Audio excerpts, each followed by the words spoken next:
Welcome back sa ating mga balitang basketball. Pagkatapos na maugnay sa mga trade rumors si Donnie DiVincenzo, mga idol, opisyal na nga akong sinabi mismo ng Minnesota Timberwolves na hindi nila ito iti-trade.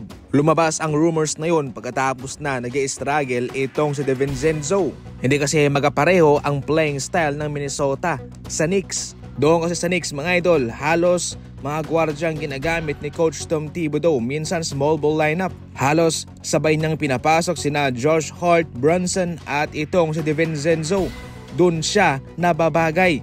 Samantalang sa Minnesota naman ay mga forward, mga big man, Naz Reid, Rudy Gobert, Julius Randle, kaya nahihirapan siyang mag-excel doon. Siyempre si Anthony Edwards, yun ang main man pagdating sa gwardya.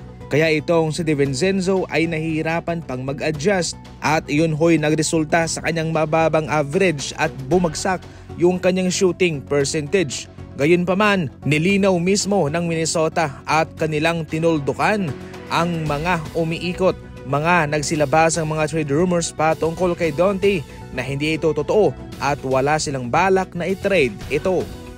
Ito ang susunod na 4 na laban ng Golden State Warriors. Bukas ang Brooklyn Nets. So far, kaya nila itong talunin.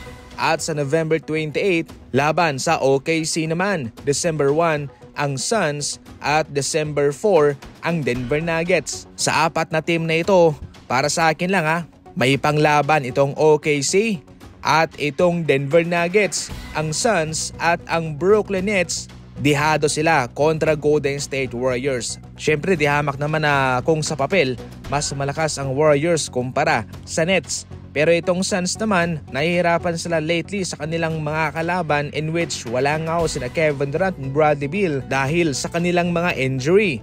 Sa kabuuan, iba na ang Golden State Warriors sa ngayon, malakas sila. Pero magkakalaman na lang yan sa mismong laban nila. Sa Lakers naman, heto ang kanilang 4 na mga laban. Suns, Spurs, Thunder at ang Utah Jazz. Mayroong easy game schedule ang Lakers pero dahan-dahan sila dahil yun nga magkakalaman na lang yan sa mismong laro, mga idol.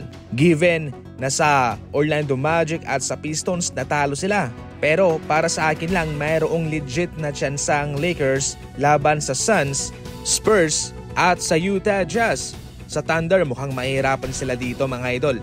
Mahirap kasing mag-predict ng laban, especially kung mayroong mga kakayahan din itong kanilang kakalabanin. Kahit na yung mga team ngayon na nasa ibaba, hindi mo sila po pwedeng maliitin dahil kahit na malakas yung kanilang kalaban ay kanilang naa-upset din, mga idol. Bale, yung palagi kong sinasabi, magkakaalaman na lang to sa mismong laban na. Yan lang muna sa ngayon ang ating mga balitang basketball, and as always, thank you for watching.